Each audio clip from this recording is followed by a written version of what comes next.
نحمده ونصلي ونسلم على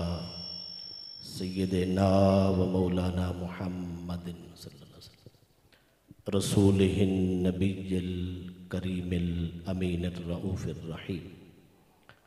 اما بعد فاعوذ بالله من الشيطان الرجيم بسم الله الرحمن الرحيم کیف تکفرون باللہ وکنتم امواتا فاحیاکم ثم یمیتکم ثم یحییکم ثم الیہ ترجعون صدق اللہ مولانا العظیم۔ حمد و ثنا کے بعد نہایت ہی قابل صد احترام آستانہ عالیہ قادریہ قاسمیہ ڈھوڈا شریف کہ سالانہ عرس مبارک کی بابرکت تقریب میں تشریف لانے والے معزز و مکرم علماء کرام، مہمانان گرامی قدر، آج ہم جس پروقار تقریب میں حاضر ہیں یہ تقریب عرس مبارک کی ہے۔ میں آپ احباب کے سامنے مختصر ٹائم میں عرس مبارک کا فلسفہ پیش کرنا چاہتا ہوں کہ عرس کہتے کس کو ہے؟ کیا عرس احادیث رسول صلی اللہ علیہ وسلم سے ثابت ہے؟ انسان جب زندگی گزارتا ہے اللہ اور اس کے رسول کے فرما برداری میں دل میں کئی حسرتیں ہوتی ہیں،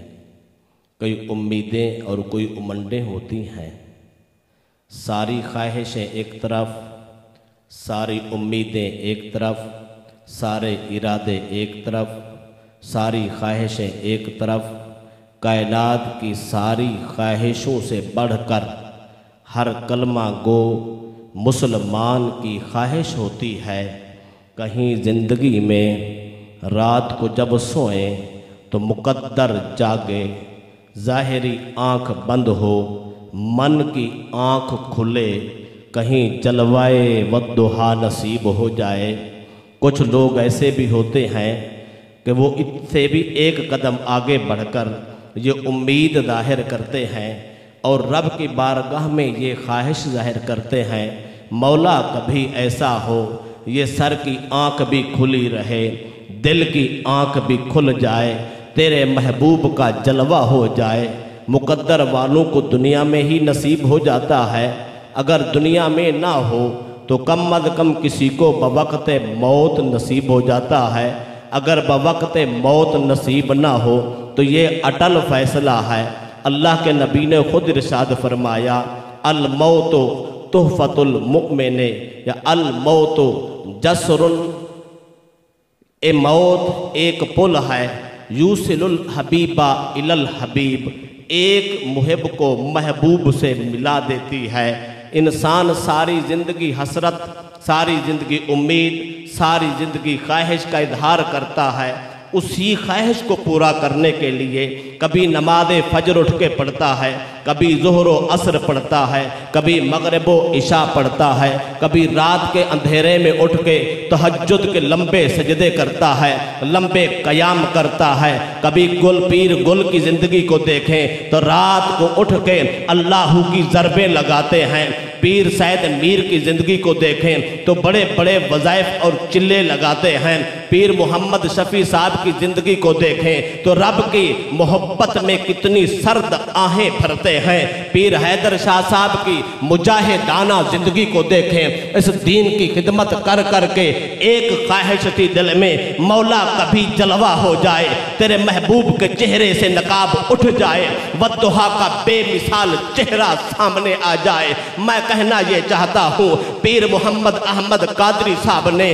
اپنی مختصر زندگی میں دن رات کی کوششوں سے یہی کچھ چاہا، یہی کچھ پیغام دیا، لوگوں ہمارا جینا بھی محمد کے لیے، ہمارا مرنا بھی محمد کے لیے، ہمارا اٹھنا بھی مصطفیٰ کے لیے، ہمارا سونا بھی مصطفیٰ کے لیے، ہمارا دن بھی مصطفیٰ کے لیے، ہماری رات بھی مصطفیٰ کے لیے۔ ہم مریدوں کے پاس جائیں تو رضائے خدا و رسول کے لیے جاتے ہیں، گھر واپس لوٹ کے آئے خدائے خدا و رضائے خدا و رسول کے لیے آتے ہیں۔ جن کی ساری زندگی ایسے گزرتے ہیں، انتظار کرتے کرتے آخر وہ گھڑی آ جاتی ہے، اجل کا پیغام آتا ہے، عزرائیل دروازے پہ دستک دیتا ہے، روح پرواز کرتی ہے، مریدین کا ہجوم ہوتا ہے، لوگ اکٹھے ہوتے ہیں، خوبصورت غسل دیتے ہیں، بہترین لباس پہناتے ہیں، خوشبو سے معطر کرتے ہیں، یہ کر کے خوبصورت استقبال کے ساتھ کلمے کی گونج میں جنازے کو اٹھایا جاتا ہے۔ لاکھوں کی تعداد میں لوگ جنازہ پڑھتے ہیں، پیر محمد احمد قادری کا جنازہ پڑھ کے پیغام دیتے ہیں، دنیا سے جانے والا یہ انسان یہ کوئی عام انسان نہ تھا، زندگی بھی خدا کے لیے تھی، موت بھی خدا کے لیے ہے، زندہ بھی مصطفیٰ کے لیے رہے، اب جا رہے ہیں تو مصطفیٰ کے لیے جا رہے ہیں۔ تو جب یہ آگے بڑھتا ہے، قبر کا مرحلہ آتا ہے تو ہوتا ایسے ہے۔ میرے مصطفیٰ نے فرمایا لوگ دفن کر کے جب واپس آتے ہیں، اللہ کی طرف سے دو فرشتے آتے ہیں، ایک کو منکر کہتے ہیں، دوسرے کو نکیر کہتے ہیں، وہ آ کر جگاتے ہیں، جگا کے بٹھاتے ہیں اور وہ تین سوال کرتے ہیں، مر ربوں کا، تیرا رب کون ہے، ما دینوں کا، تیرا دین کیا ہے، ما کنت تقولو فی حاضر رجل محمد، اس ذات مصطفیٰ کے بارے میں تیرا عقیدہ کیا ہے۔ یہ مسلسل سوال ہوتے ہیں۔ اللہ کا نیک انسان اٹھ کے بیٹھتا ہے، قبلے کی طرف رخ ہوتا ہے، جلوہ مصطفیٰ ہوتا ہے، وہ کہتا ہے میرا رب ربی اللہ اللہ ہے، میرا دین دین اسلام ہے، اور میں ذات مصطفیٰ کے بارے میں آج بھی عقیدہ رکھتا ہوں، کل بھی عقیدہ رکھتا تھا، میں آج بھی ان کا غلام ہوں، میں کل بھی ان کا غلام تھا۔ میں بات کو اختتام کی طرف لے جانا چاہتا ہوں۔ ہوتا کیا ہے جب سوال ہو جاتے ہیں، فرشتے کہتے ہیں قبر میں آنے والا نم